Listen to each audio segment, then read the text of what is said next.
Hai guys, kita bersama Bang Boy. Ini gawat sih sebenarnya guys. Soalnya kasus yang dialami Nikita Mirzani itu ada yang pernah ngalamin. Di polisi dakwaannya seperti ini. Pas naik kejaksaan dakwaannya beda. Dan di penjara.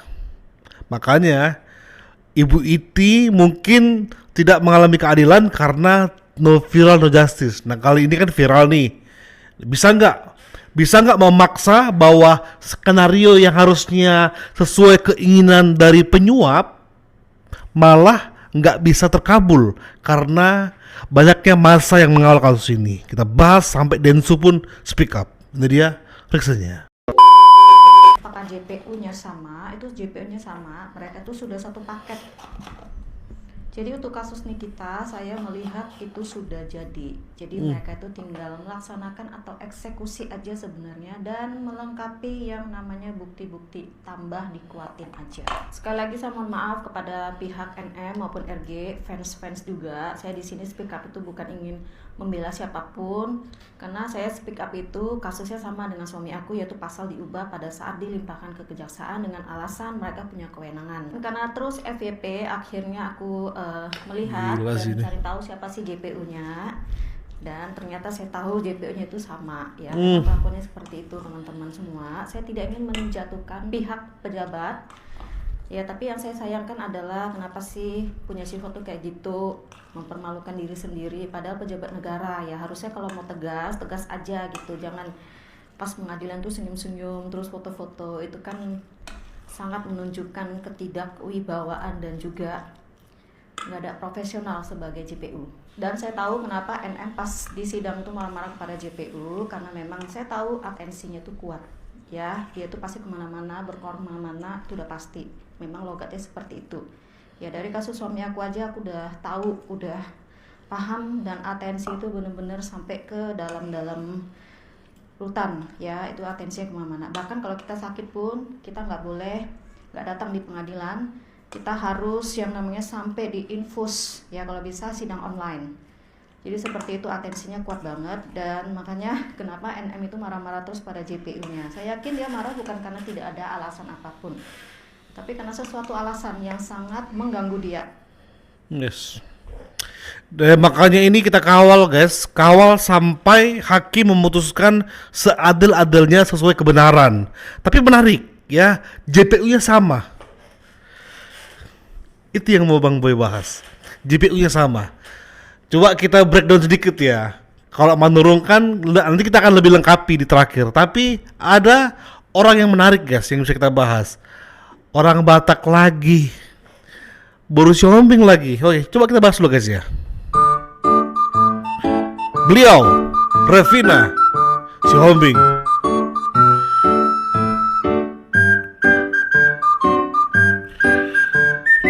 Nah, emang kenapa dia Bang Boy? Emang salah apa dia Bang Boy? Ada video seperti ini guys.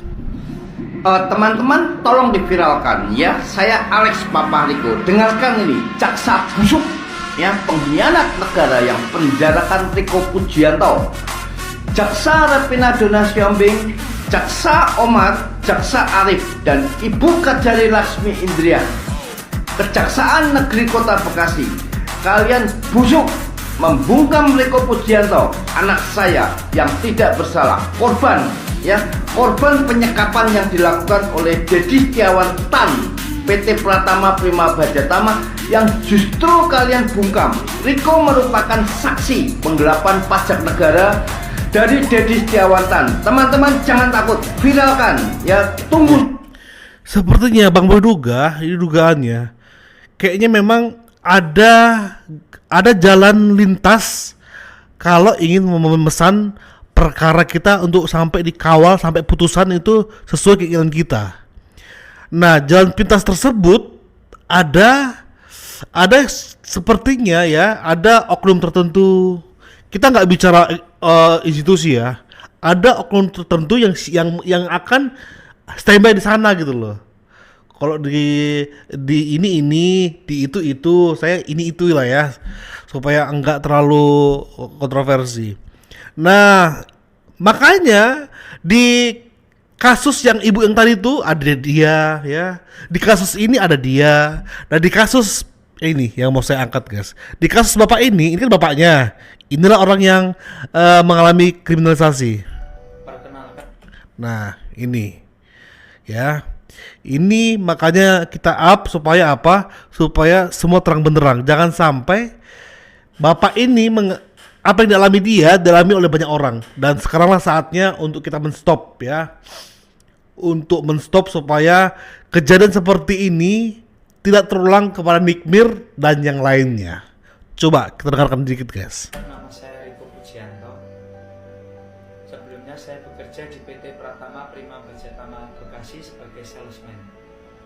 Pada tanggal 10 Oktober 2020, saya mengalami tindakan penganiayaan dan penyekapan yang dilakukan oleh Bapak Dedi Setiawan selaku pemilik perusahaan.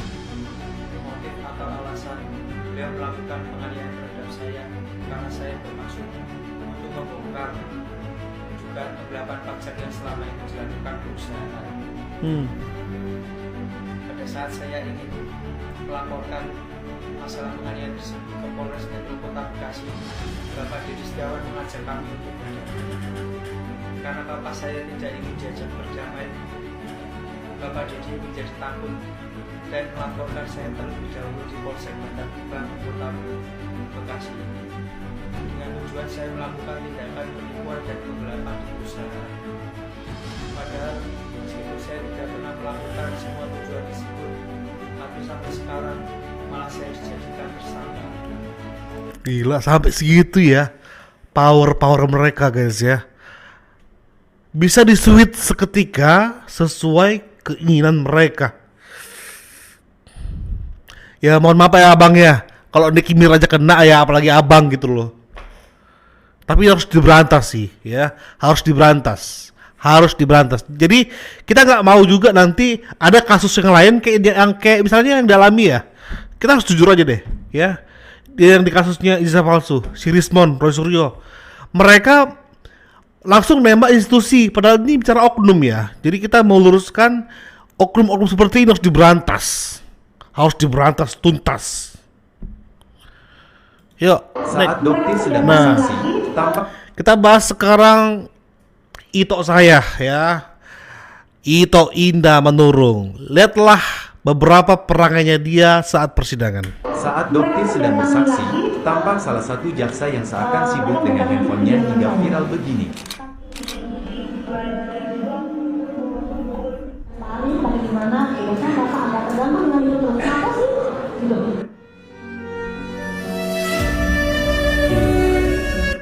Itu yang kau makan ya gaji itu tuh dari pajak-pajak rakyat. Kau makan itu. Tapi kayak gini kelakuanmu, ya Tuhan. Ini harus dipecat lah kayak orang kayak gini. Kali ini kena ulti kan ibu? Izin yang mulia keberatan, kata si ibu GPU. Berkali-kali keberatan. Pak Fawi bilang, diam kamu. Nikita Mirzani mengambil mikrofonnya dan berkata, yang keberatan itu ibu. Keberatan berat badan ibu itu. Astagfirullah. Jadi ibu aman nggak bu itu mental health ibu? Kali ini kena ulti. Oke juga. Boleh. Yang keberatan tuh berat ibu. Halo semua, aku mau klarifikasi. Nah ini ya, tolong ya teman-teman ya. Bisa marah, tapi jangan salah sasaran. Itu aku yang lain ini kena sasaran. Dia bukan jaksa, dia Pol PP. Ya Tuhan. Kasihan kan itu aku ini. Coba ya. Halo semua, aku mau klarifikasi. Aku nggak tahu ini apaan rame-rame, tapi aku bukan JPU, aku Pol PP, saya Satpol. Jadi aku nggak tahu kasus NM itu. Ini Bang Boy hanya berusaha menghibur aja guys ya. Jangan terlalu tegang. Kita kawal, tapi jangan terlalu tegang. Jangan salah sasaran juga kali. Itu karena kalian terlalu tegang. Jadi, yang Pol PP pun kalian marah-marahin.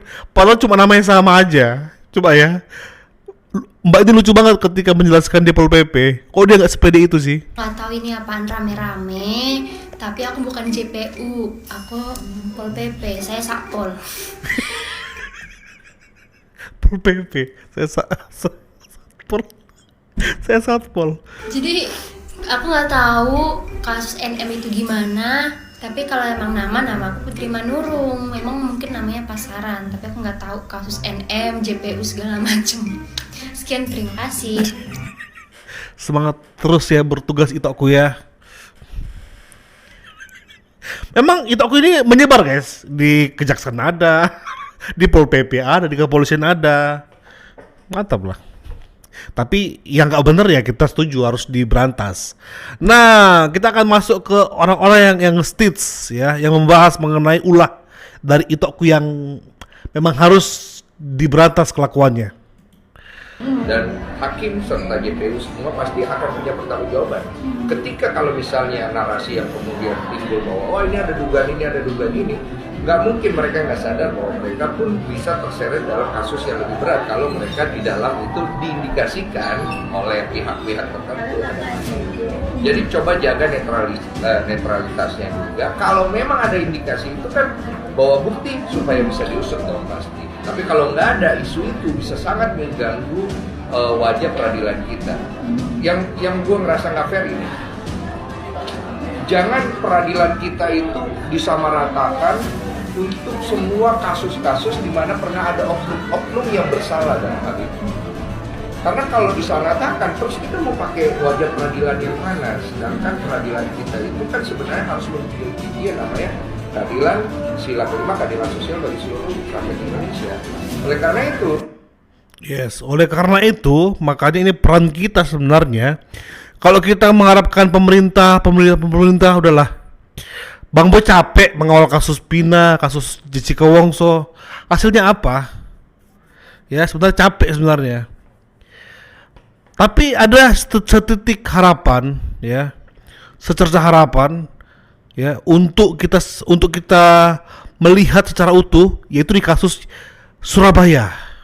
Seketika setelah vonis hakim, seketika juga langsung dicek dan ternyata memang ada penyuapan di hakimnya, bahkan langsung dipecat dong. Nah itu yang buat Bang Boy ada harapan. Kasus yang lagi berjalan itu harus kita kawal, jangan sampai nanti udah putusin hakim baru PK. PK itu sulit guys, Bang Boy udah ngalamin ya PK itu. Iya Tuhan, sulit banget. Ada aja yang mereka bantah, ada aja celah hukum yang mereka putar balikkan gitu loh. Tapi untuk sampai menuju putusan hakim kita kawal itu sepertinya ada peluang untuk hakim bisa tetap berdiri pada pendiriannya, melihat suatu case dengan kebenaran yang terungkap di persidangan. Oke, kita akan dengarkan lagi orang yang bahas ini. Terus kalian tengok nggak part ini yang jaksa yang menye-menye ini, jaksanya si DRG. Kayaknya ini bukan jaksa deh, lebih cocoknya Sister Hong yang lagi viral itu. Sister Hong ya. Aku dulu itu kan juga pernah nonton ya sidangnya Jessica Wongso. Itu selama persidangan berbulan-bulan itu, yang namanya JPU itu nggak pernah maksa terdakwa Jessica Wongso itu buat make rompi tahanan atau rompi terdakwa. Ini kok sampai JPU-nya di sidangnya Nikita Mirzani itu kok sampai maksa banget ben Nikita itu make rompi itu. Yes. Jadi perlu dipertanyakan ini guys, ini JPU sama para penegak hukum yang di sidangnya Nikita Mirzani itu.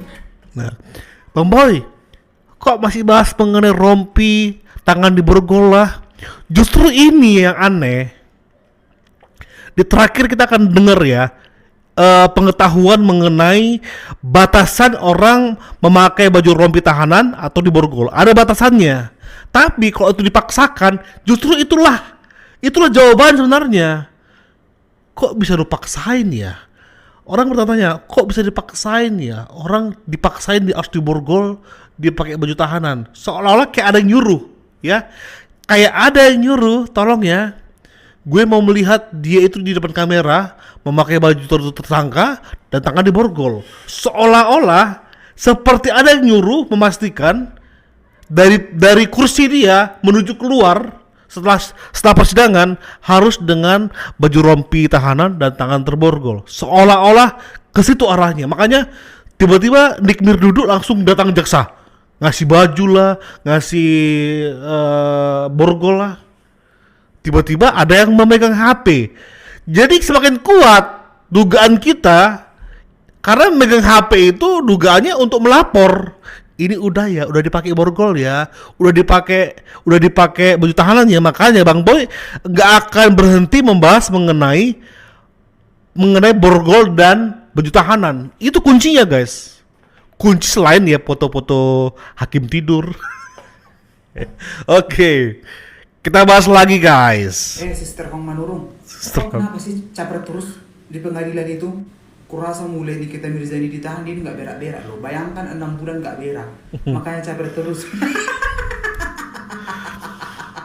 Dalam kehidupanku itu, mau kau itu orang Batak, semarga, satu suku, agama ya, kalau memang nggak cocok nggak datang ke rumah, diribak. Kalian pernah nengok nggak mama-mama FB, mohon maaf ya, yang baru kenal teknologi di tahun 2024? Kalau teleponan sama anak-anaknya juga di perantauan pakai telepon umum atau telepon tetangga. Ya waktu masa sekolah itu menggunakan buku yang bertuliskan diary, nggak ada namanya bikin status di sosial media. Setiba-tiba di era zaman digital ini mengenal namanya sosmed, pas terkejut ya kan? Kayak gitu lah aku tengok Sister Hong Manurung ini. Kau ngapain sih ha? Bikin baru tahu kau. Yes. Dikit-dikit ada kamera. Si paling artis. Kalau itu artis itu dihujat. Kalaupun kau merasa artis, kau itu dihina. Sadar diri. Dia ini adalah satu marga guys ya. Abdul Ghani Manurung. Satu marga loh, dia malu loh. Untuk pemakaian rompi itu sendiri gimana? Sebetulnya itu tidak ada kewajiban ya. Itu sebetulnya itu kan sidang sudah selesai. Tapi itu mungkin SOP mereka. Saya kan kemarin bilang, Anda boleh memasangkan borgol apapun juga, tapi di luaran ruangan sidang ini. Yes. Artinya itu kan ada pintu tuh, tutup. Keluar dari pintu silakan, itu menjadi hak Anda. Tapi di dalam ruangan sidang ini steril, nggak ada yang boleh orang diborgol ataupun dipakaikan apa-apa. Itu saya keberatan. Tapi pada saat kejadian dia tadi itu ribut minggu lalu, saya ada di musola lagi sholat, jadi saya tidak tahu perkembangan di sana. Jadi memang seharusnya tuh di mana? Kalau pemakaian rompi dan itu harus di luar ruangan sidang. Oke. Tidak boleh di dalam ruangan. Ruangan sidang steril. Siapapun tidak boleh memberikan borgol, memakaikan apapun dalam ruangan sidang. Itu adalah ruangan istimewa yang tidak boleh dikotori dengan hal-hal yang tidak benar. Baik, kita move on ke persidangan yang baru berlangsung kemarin. Ya. Itu fakta. Makanya di persidangan tuh terdakwa itu bukan lagi hanya status dia terdakwa, dia itu orang yang harusnya jadi sama rata sebenarnya posisinya, walaupun kasusnya dia yang disidangkan. Tapi perlakuan kita ke dia, kita nggak boleh membuat dia kayak sehina-hinanya, nggak boleh.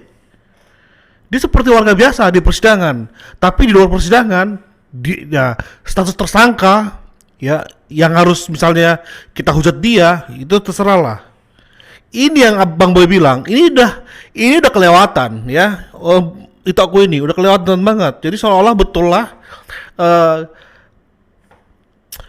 narasi yang luar sana yang mengatakan bahwa penyuapan itu sudah diterima oleh itu aku ini. Jadi bukti-bukti ini ya bukti-bukti pendukung sebenarnya ya. Walaupun Bang Boy gak berani mengatakan bahwa dia pasti menerima, harus dibuktikan dulu kan. Tapi narasi di luar sana mengatakan bahwa dia menerima bla bla bla bla didukung oleh tingkah lakunya dia. Itu yang paling buat aneh. Ya maaf ya Tok ya, kali ini nggak bisa bela aku Tok ya. Kalau salah ya tanggunglah. Apalagi ini mengenai hukum lagi di negeri ini yang sedang Bang Boy perjuangkan bersama YouTuber Nusantara. Walaupun Bang Boy buat channel ini nggak mengatasnamakan YouTuber Nusantara guys ya, makanya ini saya hapus. Oke, thank you guys supportnya, bye bye.